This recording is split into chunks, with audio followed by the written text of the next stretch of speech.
Hey guys, what's up? Welcome back to my channel. My name is Jesus Conde. Today we're going to be doing this fun painting. Recently did a small trip to a cave here in Madrid, and I felt super inspired and I wanted to do something fun. So this is the result. I hope you like the video. Let's go. Alright guys, as you can see, I already have a drawing done. This is a really small sketchbook, it's not that big, and I'm using a multiply layer of the picture that I took of the sketchbook, and I'm painting under it, so that way I can give the illusion that I'm painting on top of the sketchbook, but I'm actually painting under that layer. And as you can see, I have a selection made of the page so I don't get out of the edge. And a very easy way for me that I'm doing lately to start my painting is just developing those dark values and light values very slowly, as you can see here.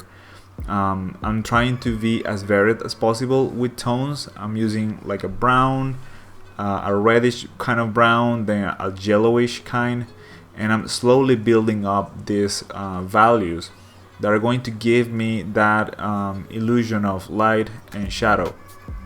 And I'm having fun with it. I'm not being extremely cautious or extremely thoughtful about it. Of course, I'm thinking where does this light is coming from, and it's mostly coming from the top. This cave doesn't really have a how you could say it, a light source.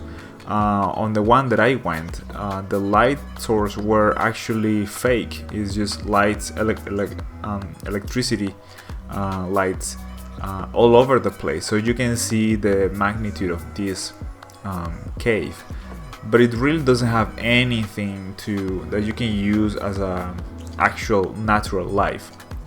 So another thing that I wanted to do is make everything look slightly cartoonish. I didn't want to go realistic with the values or the colors. Somehow let's say believable, or at least logical. You have to have a certain amount of logical lighting. So it's not that difficult. You just have to be aware of where your light is coming from, and in this case it was from the top and kind of from the left, and you will have some areas like these ones that look kind of like semicircles on the top. Like basically they look like sheets hanging from the ceiling. Those I wanted them to look like they were lit from the inside. And in the background I wanted to have more light, so as you can see there, the background is really light, and it's, for some people it couldn't make sense, honestly, but I'm trying to go for that, having fun with this painting as much as I can. And for me that's one way to do it, just to try and do whatever feels right to me. Every time that you see that the colors get more intense, I'm basically just copying the layer, and because this is a building up process of the values and colors, every time you copy the layer you will get like immediately like the double amount of color of the one that you already put.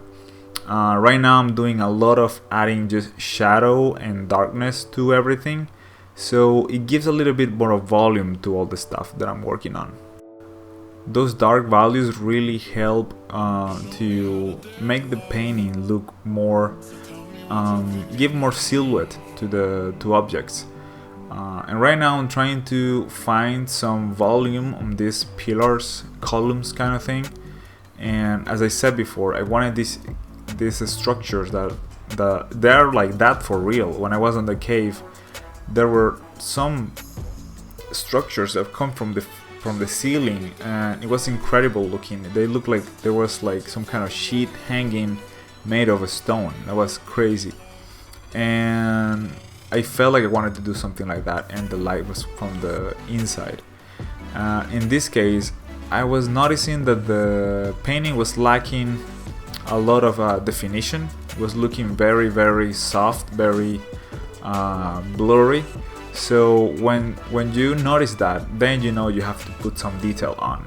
And detail is just relative. Like if you're working on a painting, unless you get like super close and do a lot of detail, yeah, of course it's going to look detailed, but you just want to have the illusion of that, so you have to like work super hard.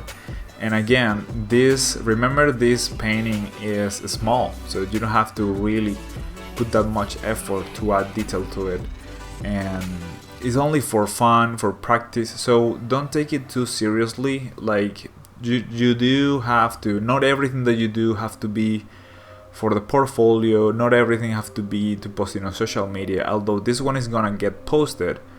What I'm trying to say is try to be a little bit less, try to think less about that kinds of things, and go back to those times where you draw and painted for fun, and not only for like demonstrating your abilities or how good you are in shading or rendering or lighting on everything. This one, I feel kind of like a hypocrite saying that, because I'm honestly posting this on social media and doing a YouTube video about it. But if you have followed my other posts and everything that I've done, I've done way more complex stuff, and I'm trying to purposely not use any photo bashing, not use any 3D on this one, and I'm gonna do a lot more of that, because I feel like I was actually kind of losing that aspect of my work, like having fun with it and painting, just because. And I want to go back to feeling a little bit of that. Right now, as you can see, I'm adding lighting, and the lighting here is coming from the background, so I'm trying to this kind of lighting is not really like a key light. This is more like a reflection kind of thing. So these places are very wet. They're like dripping all over the place. That's how these rock formations are made, actually, just dripping and dripping, a lot of it. According to the guy that was with us, he said that 1 centimeter was about 100 years of dripping. So it's a lot. It's a lot of time. It's very slow process.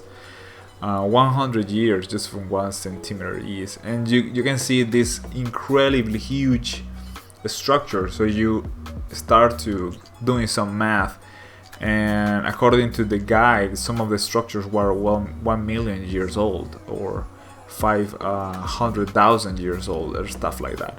So it's pretty impressive and humbling how much this place has been here and how much we have been here. So it's kind of amazing in a way. Now I'm just trying to add a little bit of darkness in some areas, because it was looking very light, everything, and it was lacking texture. And one way to give textures to things is just add shadows in areas, but you have to make it like when there's that transition between light and shadow. If you make some little shadows here and there in those areas, you will get this texture feeling, because it's right where the texture is more apparent. Is where you can see that texture more. In full shadow you cannot see it, and in full lighting you cannot see it. It's like in that in between, that transition from light to shadow. That's where you want to go and put some extra shadows to give that sense of detail on the rocks and everything that you're doing. Here I'm just erasing a little bit of the edge, just to give the illusion that is painted on the on the small sketchbook, but it's actually digital. So I hope you like this video, guys. Alright guys, that was it for this video. Thank you very much for watching, if you've endured that. If you can give me a thumbs up and subscribe if you haven't, I will really appreciate it. Please share the videos with your friends that you think may like this kind of content, and I hope to see you next time. Bye.